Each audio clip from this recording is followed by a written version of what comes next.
Welcome to Seacoast Stories, a podcast about the people, businesses, and newsmakers that make the Seacoast an American hidden gem.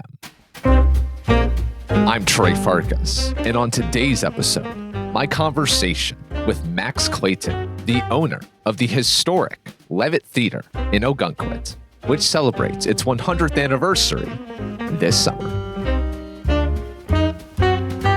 The theater, which opened in the Roaring '20s, an era when prohibition and flappers reigned supreme, was one of the first of its kind. When the Leavitt opened in the tourist town of Ogunquit 100 years ago, it started as a silent film theater. But as you'll learn from Max, an Ogunquit native whose parents used to own the theater, the Leavitt has undergone several transformations throughout the last centennial. Today, they show far more than movies. Now they host concerts, comedy shows, private events, and even drag shows. On today's episode, Max and I discuss their big plans for their 100th year, but also the origins of the theater, its place within the lore of Ogunquit, how the theater has evolved alongside the movie industry, and the $75,000 Kickstarter campaign that saved the theater from extinction. Plus, how the pandemic, which destroyed so many small businesses on the Seacoast, actually allowed the theater to not only survive, but to thrive. To begin today's episode, I, who has spent hardly any time in Ogunquit, ask Max, who has spent nearly his entire life in Ogunquit, about what exactly I should get up to when I visit there in the summer. Ogunquit has a lot of great things to offer. We always keep getting ranked like one of the nicest beaches in the country.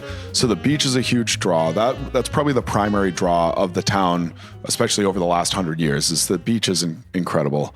And then there's a great restaurant scene and a nightlife scene as well. And the restaurant scene also What kind of nightlife are we talking? Well, we have us that we are full service bar right till 1 a.m. every night. Oh, all right. Hey, that's late. And we have bands playing. Yeah, and all of the state of Maine is finished at 1 for any alcohol sales. So a lot of the country, it's like the average in the country is 2 a.m., but for Maine, it's one of 5 states that's 1 a.m. Okay. But the restaurant scene in town's great, and there's a whole other part of the town, Perkins Cove, that's a working commercial fishing cove, but it also has a lot of tourist shops and some great restaurants like Barnacle Billy's, and then RIP, the Orweed burned down this year, which is another restaurant down there, but they're rebuilding. But we always recommend people go down and check out Perkins Cove. Bunch of cool shops, restaurants, just beautiful. And then right here in the center of town, there's a bunch of great restaurants. I've been to Mykonos once. Oh yeah, Mykonos. Yep, they're great. And yeah, and we have, of course, right in the center of town, the front porch is pretty iconic for Ogunquit. They have a piano bar upstairs. Oh, yeah. And then Main Street is the dance club in town. That is also one of our late night neighbors that we sometimes have customers or staff bopping back and forth between us and Main Street quite often. Okay. And then Crooked Pine is a great restaurant where my family's restaurant used to be Gypsy Sweethearts. So my aunt and uncle started that place in the 70s and built a restaurant in an old house. And now it's Crooked Pine, which is cool. What do they do there?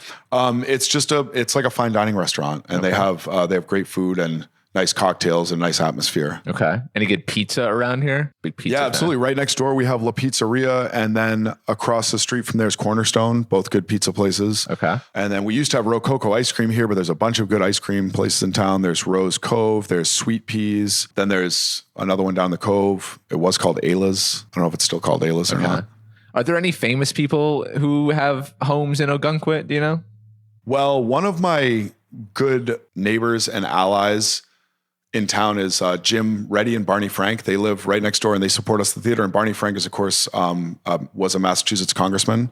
And so he's pretty famous. He's did a lot of bank reform in 2008, the Dodd-Frank Act you might have heard of. Oh, yeah. He's a big deal. And he was also I believe one of the first or the first openly gay politician in our country. And so that right there is iconic for Ogunquit as a gay community. Yeah. To have Barney Frank right here as a neighbor is pretty cool. Yeah. So, now, when you say it's a gay community, what do you mean?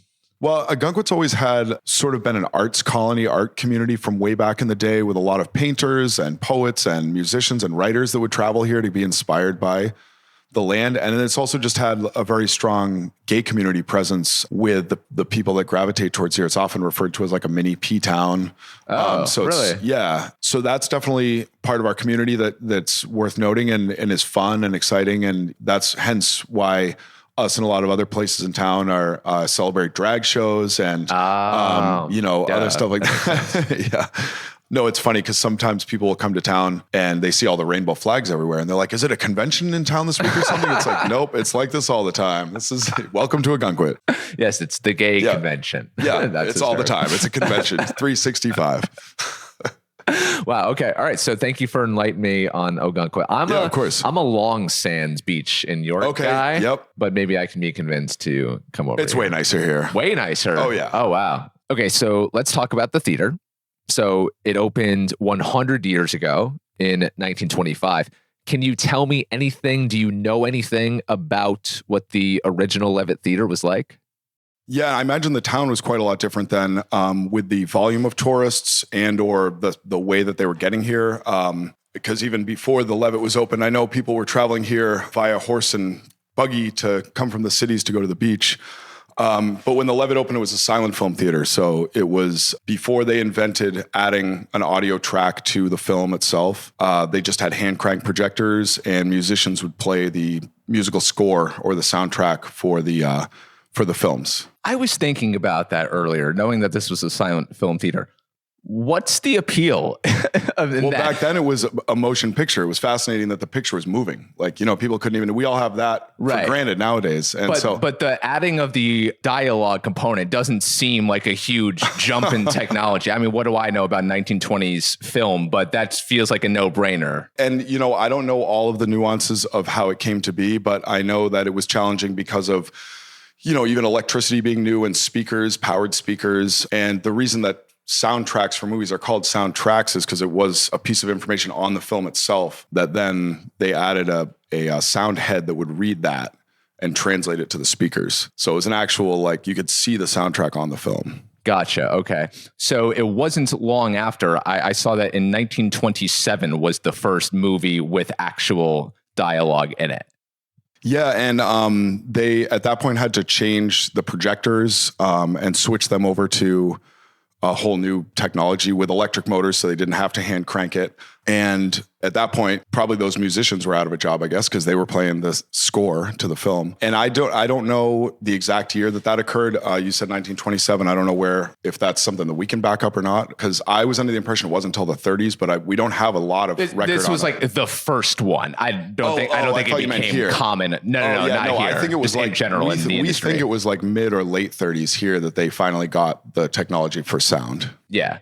So this place opened as a silent film theater, and it's my understanding that they would just show one film on end for weeks. Pretty much, yeah. And there weren't that many films then being produced. And I mean, it started getting more and more, of course, right away once that technology was invented. And they would definitely play a lot less variety of films. Like they would have one print, a physical 35 millimeter print of film that they would hold on to for a long time and keep playing. And, I think back then people actually would go see movies over and over again because, again, it was a sensation.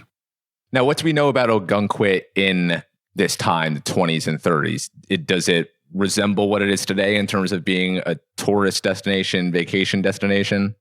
I don't know. And we do have some old photos of the town, but I imagine that tourism was already well established here because of this business being evidence of that is a factor, because this was always a small community it was always sort of an artist community and a fishing community, but there weren't a lot of year-round residents. So they originally built this place with over 700 seats. And I would be surprised if there was even that many residents in Ogunquit then. So that's sort of indicative of the fact that there would be a volume of tourism in the summer.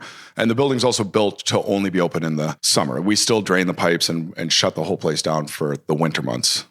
Wow. Okay. So I imagine in the 20s and 30s, this was one of the places to be in Ogunquit, as evidenced by what you just said. So kind of, do you have any idea of what the state of the business was as we move throughout the decades in the 30s, 40s, 50s, 60s? Well, the movie business stayed pretty viable up until like the 90s, even when people were still getting a lot of their movie content from theaters rather than streaming services or home theater systems that came around more so. So we saw a dramatic decline in business during late 90s, early 2000s, because everyone had access to movies in other ways like DVDs and Blu-rays and all that at home, or VHS. I mean, it was even before that. But that has been what led us into now, which is having to renovate, change the business model altogether. Right. And we'll get to that. But I'm trying to understand what's before the movie revolution of the 90s, just how important was this theater to the Ogunquit community? I do get a sense it was very important because I have a lot of people come in and tell me they saw their first movie here. They had their first kiss in the balcony or something. A lot of and a lot of really old people too, because there's really not many people around older than the theater now that it's 100, so a lot of people have memories of this place growing up and stuff, which is really cool. And we've kind of attempted to make offerings that are available for a lot of the community so people can come back and continue to enjoy the place. And not, even if they don't necessarily desire a specific movie, there's other options now, And it remains with that business model the whole time up until the 90s of we're showing one film for weeks on end? No, there was a change there too, because the movie studios used to allow us to play pretty current films in very short periods of time. And that was directly relating to the physical 35 millimeter film, because those prints were expensive to produce. I've heard a various number of figures, but roughly like $5,000 to produce a print, which was like thousands of feet of film, and they're heavy cans.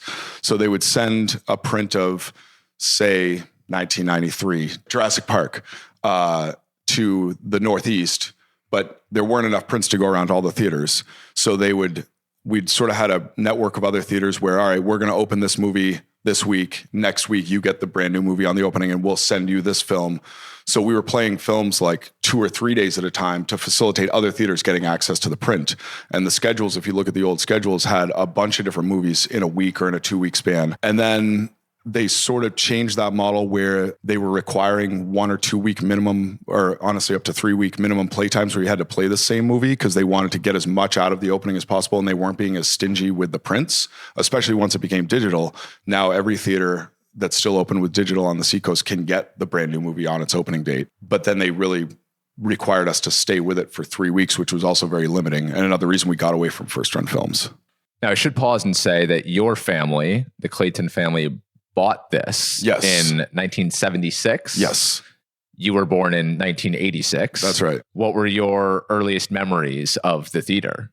Well, we lived upstairs in the apartment that's up there that used to be for the projectionist before my folks lived there.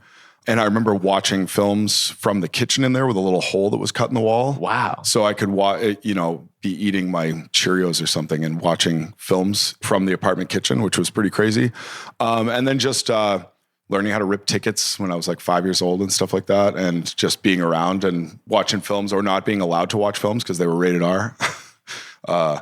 And yeah, a lot of memories. And then I went on to work at other various places and returned to take this place over in 2017. So, but I was always like sort of involved. I would always be, my family was running it. I would come by and hang out or sometimes work on the stage just voluntarily to try to improve things so we could try to host live entertainment and stuff. Before I took over, I was sort of tinkering on that type of stuff, building live stage and sound and lights. And was there ever any consideration in doing any of those other things besides movies?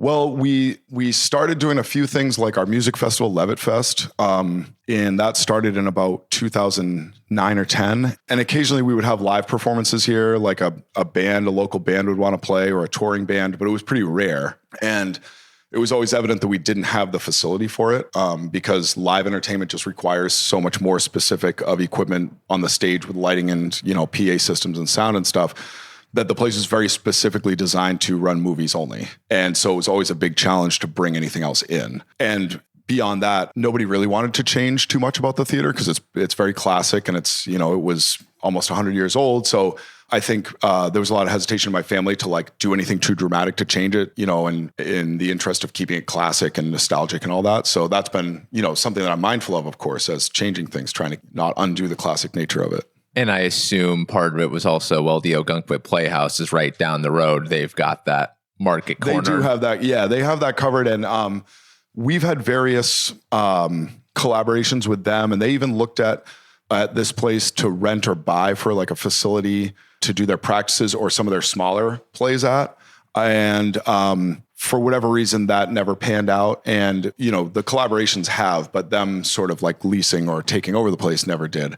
They talked about it at one point. But yeah, we have run plays. We're more suited for like live concerts, comedy shows, burlesque, drag shows, different forms of entertainment. The specific type of equipment for stages that live plays require isn't exactly what we have. We have done it, but it's not ideal for us. So when little Max was weighing what he wanted to do with his career, what was your answer to the what do you want to be when you grow up question? I think that changed a lot of times over the years. But I've always had creative interests, and I went to Mass Art in Boston to art school for sculpture, and those skills with metalwork and construction experience were able to help me a lot in like rebuilding this place. I built like everything by myself, but with other folks to help me, but it made it possible to do because I had the skills. But to answer your question, I've always been interested in music and art. So it felt like it made sense to take this place over and try to make it into a cultural music and art center. So I don't think what I'm doing now is that far off from my childhood dream of doing something in the arts.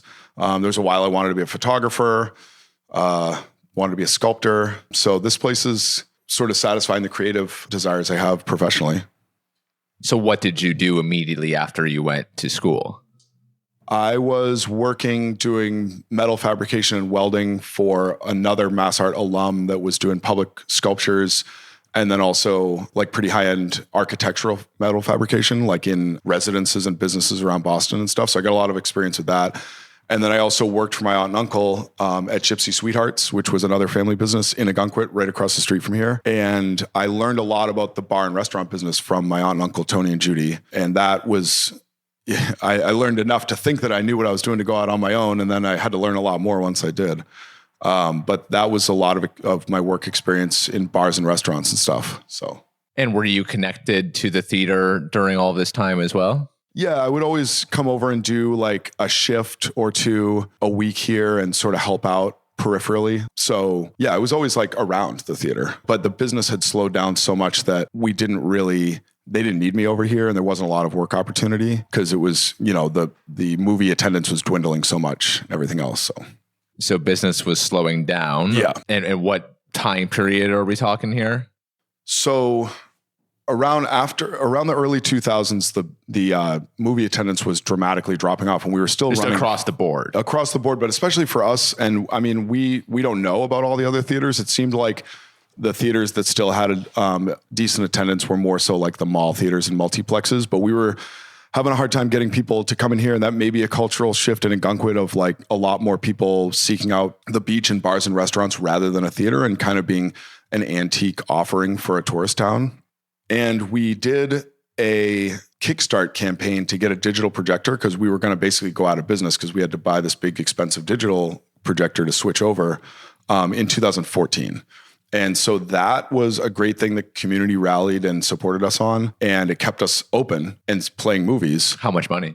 It was like $70,000 or I think the projector was 70 and it cost 90 total with the installation. It was a lot. And it was like, we weren't generating enough revenue to purchase one of those. And we had to buy a very specific one that was compliant with the movie studios. So that they could like sort of have control over things. We couldn't just buy our own projector, which we actually did that a few years before that. We thought we were getting ahead of the curve, bought a pretty good digital projector, and then it was like, you're not allowed to use that one. You have to buy ours. So that kept us open. We stayed open with digital film or digital, screenings of films. And unfortunately, it just didn't increase attendance still. It kept the status quo. Like we stayed open. We were still able to show movies, current movies at that, like first run films. But there still weren't a lot of people coming in. So a few years of that went by and it was a little discouraging because it was sort of like we had this, great energy from the community to support us to get the digital. Yeah. What did that mean to you to get that support? It was great. I mean, and a lot of people still, we have the donations were, if you're familiar with the crowdsourcing, sometimes you get something. We named some theater seats after some of the folks that donated. So people still come in and like to see their plaque on the seat and stuff, which is great. But again, there weren't a lot of people coming in still, and costs are going up and up on our end. So it was like hard to stay afloat with just movies. So you officially took over in 2016? 2017. Yep. Why did you want to take over? Well, I was sort of at a crossroads and I was doing the metal fabrication, but I was getting kind of tired of that because it's pretty abusive work on your body and stuff. Like, it's toxic and everything's heavy, and I still enjoy doing it, but I realized that doing it as a career was starting to burn me out a little bit, and just sort of like trying to make a healthier pivot to a different type of work. And then again, Gypsies, my aunt and uncle's business in town was closing, and I had been working there full time in the summer. So it was sort of like I was at a point where I was thinking about building a bigger shop to do metal work in, or something else. And I just decided that this was worth a chance because my folks were trying to sell the place for years and no one was really interested in buying it because it's kind of a big, challenging place to work with. So I thought, why don't I try to build a bar and get a liquor license? And it worked. It's still working. It's turned into something much more challenging than I thought it was going to be when I first started, but that's the way that goes. So when you took over this business in 2017, it was still just, we're showing, now digitally, but we're showing one film, couple days, no bar, no restaurant, no other comedy shows, no other types of performances.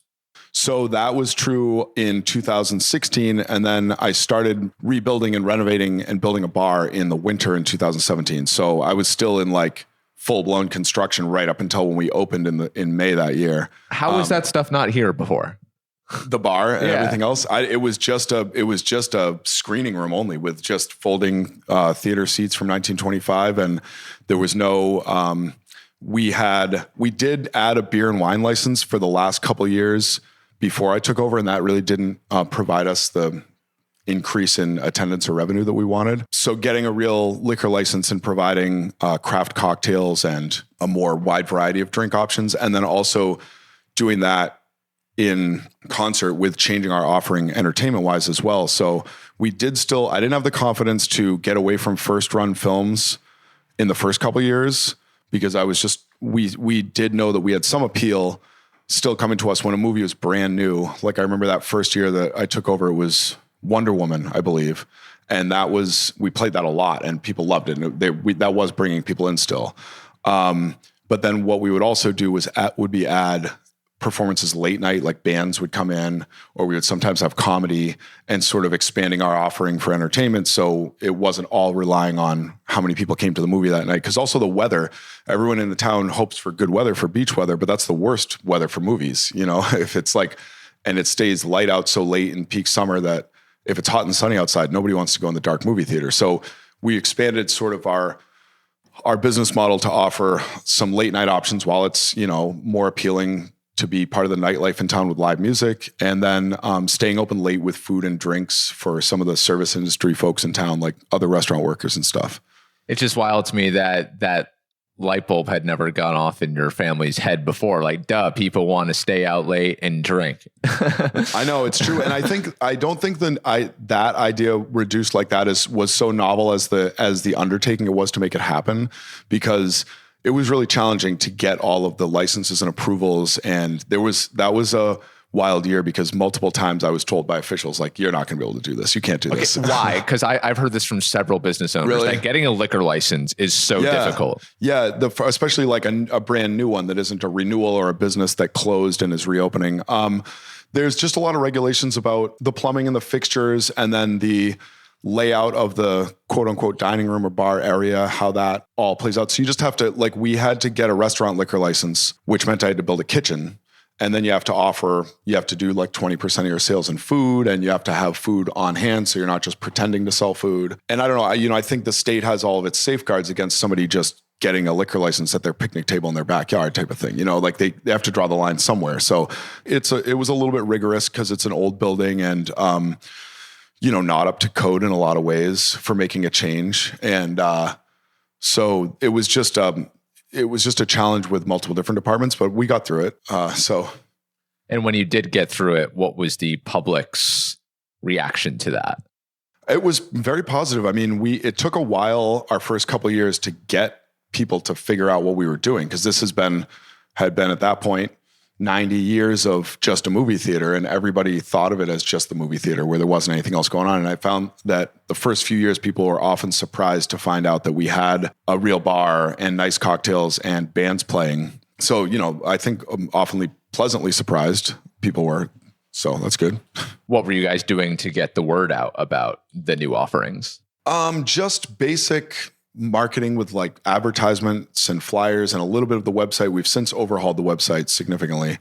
But we did a lot with word of mouth too. I sort of, from being from here and working in town for a long time, I know a lot of the folks that own other businesses or work in other businesses. So we did get some of that service industry late night bar crowd. Once they get out of work, they come over here, which helped get us through the first few years for sure. When people didn't realize we were up to anything, we at least had all of our friends and community that wanted to have a new cool bar to hang out at. So that helped a lot. Now, how did your family feel about you making these changes? Not too excited at first. They worked really hard on preserving the place, almost like a museum, which was really well done. And the place is still in really good shape because of that. And always clean and kept in good condition. But they were definitely nervous to do renovations and remove some of the antique theater seats. And, I sort of determined that having all of those rows of seats was inhibiting us from any versatility with what we can do in the auditorium. So having to remove some of the seats was necessary. And that made everyone nervous for sure. What were some of those conversations like? Did you have to really convince them and explain yourself and what the rationale was? And actually, Mom and Dad, this will be better for the business. Yeah. They, I wasn't always and still not a stunning example of responsibility. I'm better now than I used to be. So they were definitely nervous that they thought I was just going to be up to wild shenanigans with building a bar down here and having bands. And it was a little wild at first, but we had to crack a couple of eggs and make things happen here. So, Hey everyone, quick message from me and then we'll get right back to Max. Next month, June 19th, the second Seacoast Stories live podcast is happening at the Word Barn in Exeter. If you haven't been to the Word Barn, it is a lovely venue. It will be the absolute perfect way to celebrate 1 year of Seacoast Stories, Juneteenth, and the summer solstice. What an incredible night. I will be joined by 3 incredible guests. First up is Jay Collins, the owner of Flight House Gym, who was the most popular guest of season 2, and he's got big plans for expanding Flight House into making it literally one of the biggest and best gyms in the country. His words, not mine, but knowing this man, I believe him. So we're going to talk about that. Then I will be joined by another big dreamer of the Seacoast, one of my favorite people on the Seacoast, someone I'm proud to call a dear friend, Alyssa Pine, the creator of the Live Freely Market in Hampton. We're going to talk about small business, how to survive as a small business on the Seacoast, and so much more. And then in our headline event, Joanna Kelly, the assistant mayor of Portsmouth and the owner of her own small business, Cup of Joe, in downtown Portsmouth. She will join the show as well. We will also play Seacoast trivia, and throughout the night, we will hand out special prizes from some of our season 2 guests, like Flamingo's Coffee Bar, Loaded Question Brewing, Stages Restaurant, and more. I would really love to see you there on June 19th at the Word Barn. It will be a very special night. To get your tickets, please visit the link now in the show notes. Now back to the episode. Now, something happened in 2020 that kind of shut the world down. What was that? Specifically the performing arts and theaters and places where people gather. I don't recall. Yeah. No, I'm just kidding. I've tried to forget. So that affected you guys. Yeah, that was pretty wild. We were still getting some enthusiasm and getting off the ground and sort of on an upward trajectory with taking over and revitalizing this business. And then COVID definitely felt like, that could just be like the end of this project. And so we weren't certain what was going to happen that year, and sort of I was doing some construction here, had to put that on hold immediately. And luckily the town and the state were very accommodating in letting us use whatever means we needed to survive. Not totally unlimited, but we built a bar out under the archway of the theater on the street and we even had a little bit of live music outside and tables outside, and we were only outdoors all year. And we're lucky that we had just enough property to make that happen. And we were lucky that we had the liquor license because we didn't have anything else to sell people at that point. We couldn't let them in for movies. We wouldn't have had the food without the liquor license. So that really was, that was a blessing that we already had that established. And then we were able to pivot and just, have our bar on the sidewalk and have some live music. And so that turned out okay. It was really scary for a little while there, that's for sure. And that was the gateway to let people know, hey, we actually have a bar here. Like, this isn't just special for this. We actually have this infrastructure inside. It's true, because that was our 4th year of having our beverage program that our beverage director, Abe, has worked really hard on and got us some good attention right away when we first opened, because not only did we have a bar now, but we had like really delicious craft cocktails that were creative and different than sort of set us apart from other places in town. That being said, our only bar was up in the balcony of the theater, so it was kind of hidden. And a lot of people were walking by, during the year of COVID, which is our 4th year with a bar, like, wow, you have a bar now? It's like, yep, we've had it for a little while. But yeah, that was helpful to get some street side exposure for sure. Now, I wasn't living in this area then. Take me back to summer 2020. Was Ogunquit hopping because people were flocking outside to the beach? Was it still? It was a weird year because I guess there wasn't as high a volume of people in town, but the people that were in town were being pretty wild and also just everyone was out on the streets because they weren't gathering inside. So even if there were less people in town, it seemed like there was more because you could see them all. So it was an interesting year for sure. Yeah. So your first thought when the world shut down was, oh, this could be the end of it. But I should have built that metal shop I was thinking about when I took this place over. But it actually sounds like it worked out for you far better than you ever could have expected. It did. It was a blessing in disguise. It was a really challenging, stressful time to navigate. And then this bar that we're sitting in the downstairs right on the street level was... The Clayton room. The Clayton room, that's right. Was... Rococo ice cream for years before that. And they're a craft ice cream place that's still up in Kennebunk and has a couple locations.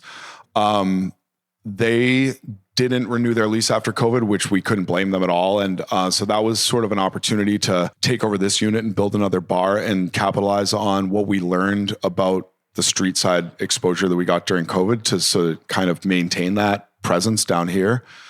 And that was a whole nother challenge because then we were allowed to still do outside dining.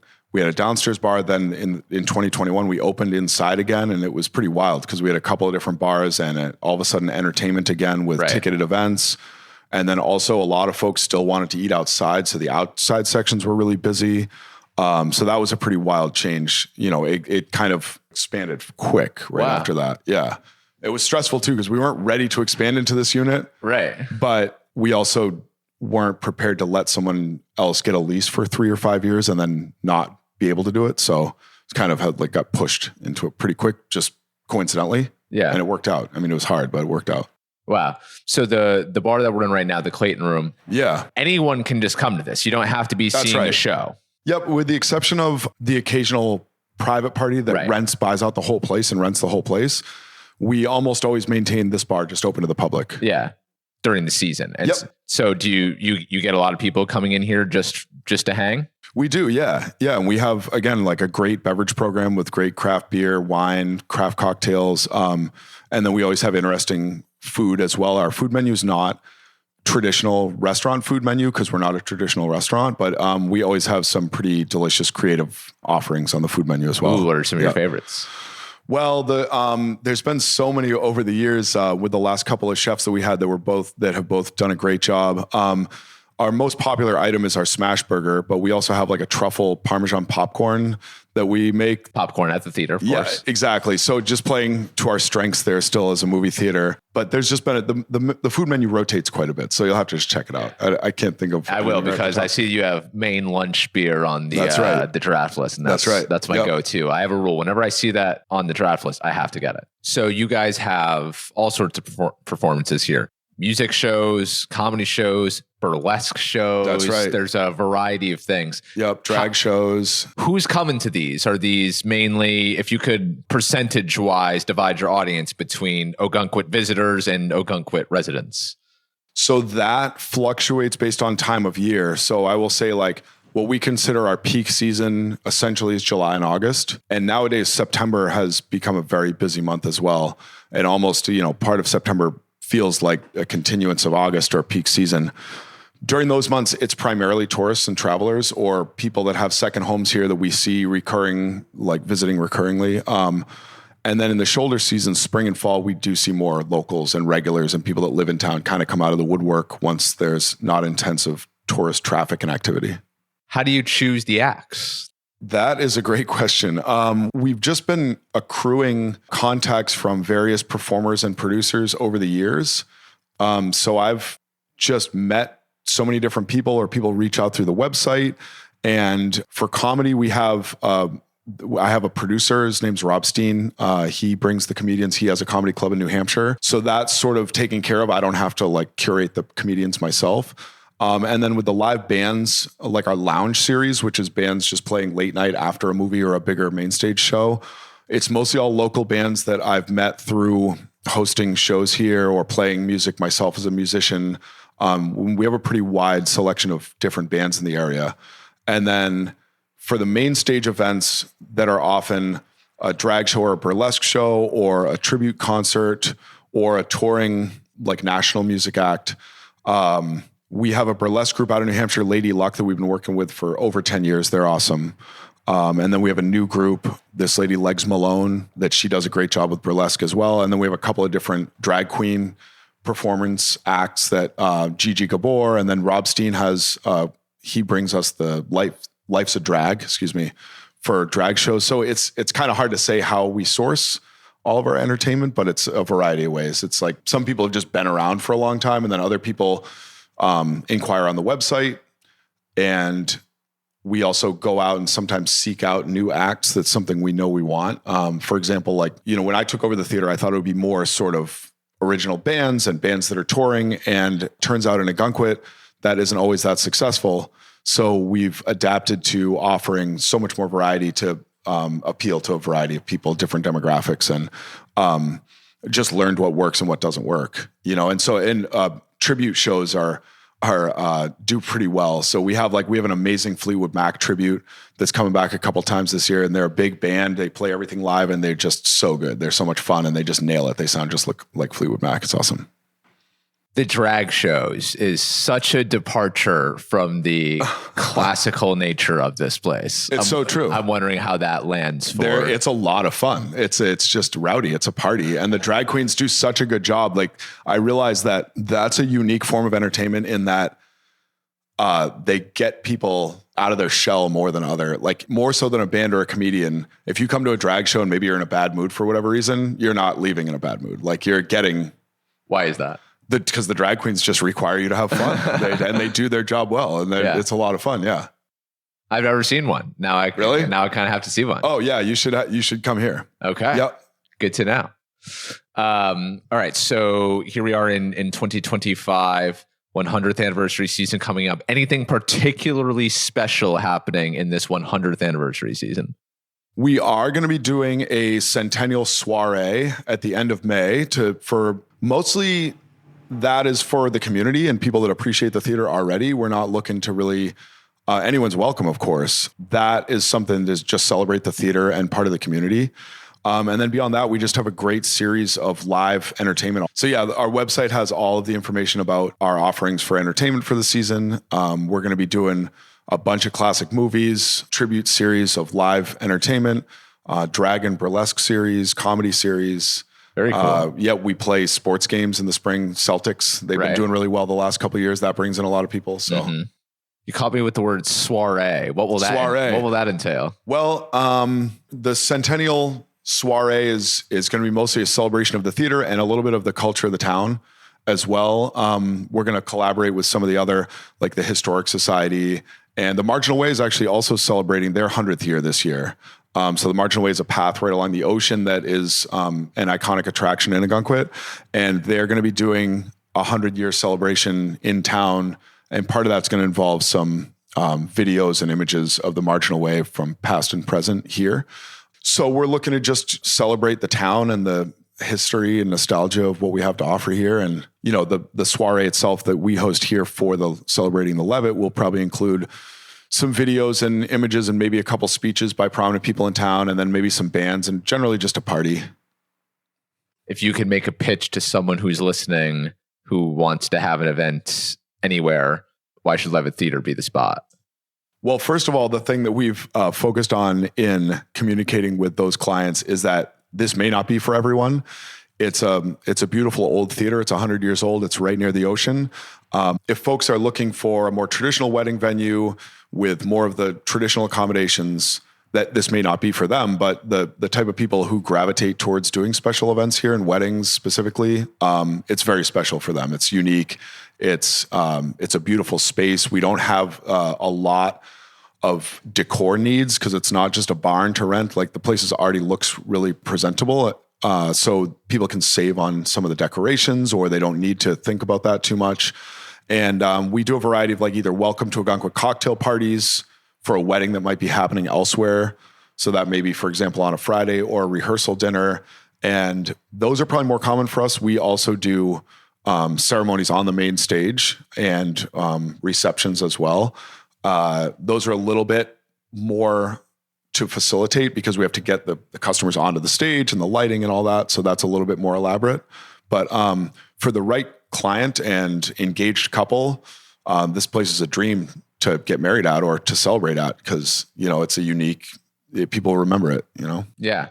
And we're only, we're 11 years removed from that Kickstarter campaign when the business was in what seems to be a very different position than it is now. And so I attribute you for a lot of the reasons why this place is doing so well. In your eyes as the owner here, how is the business in comparison to where it was?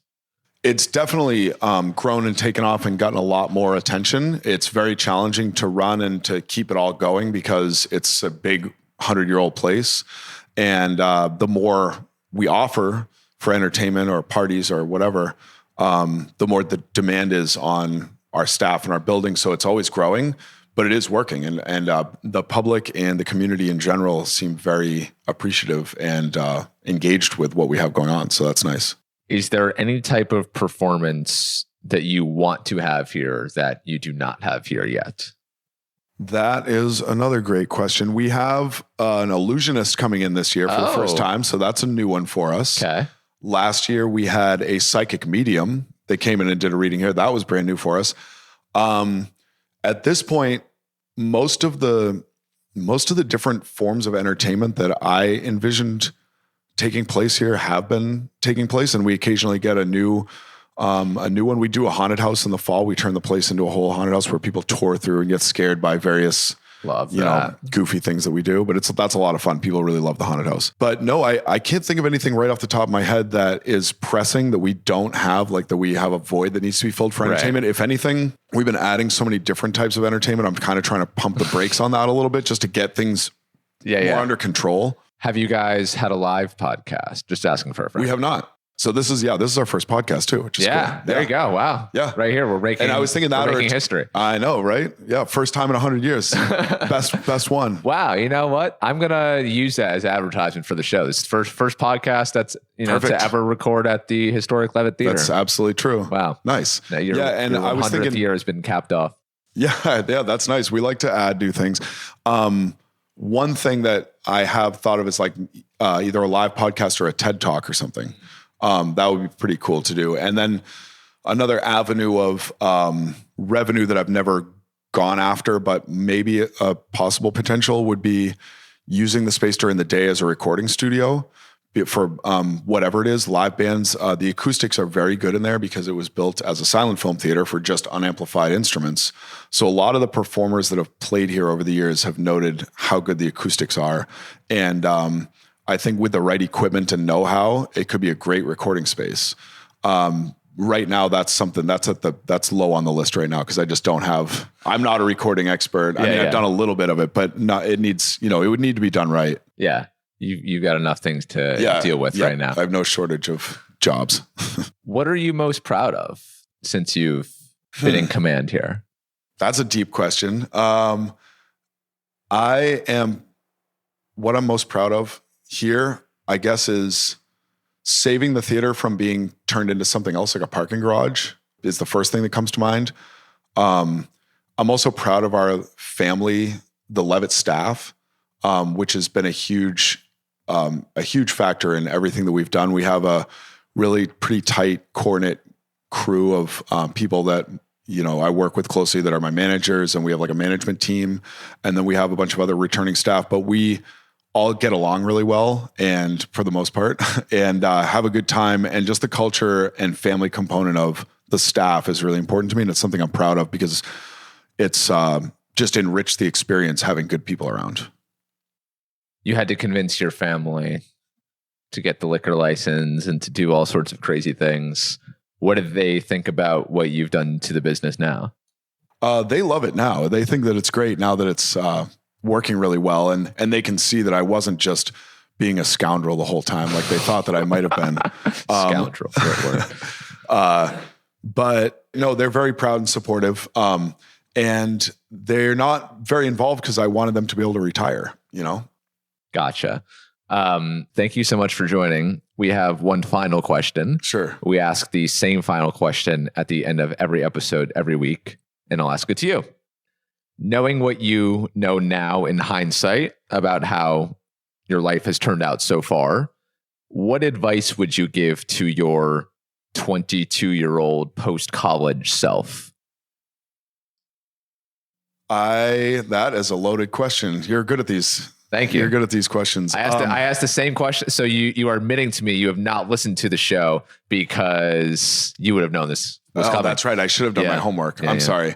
I've been in my own little world doing construction and trying to get licenses for this place. But no, I think my guidance for myself would be to take it a little bit easier because I've really worked myself up with stress and worn myself out. And I think that my partner, Emily, would agree because both of us have been, done a lot of work and been really stressed out about this place. And she's an educator. She works at Wells High School. So this hasn't been her primary job at all, but she has helped a lot. And we both have gotten very stressed out at times. And I think my advice to myself would just be to go 10 or 15% less hard, to not beat myself up as much. And it's okay to be slow and steady and not just always pushing as hard as possible. And that's just for the sake of sustainability, I think. And I've sustained it without regulating myself and with being pretty energetic and going a little bit too hard. But I'm tired now and things hurt.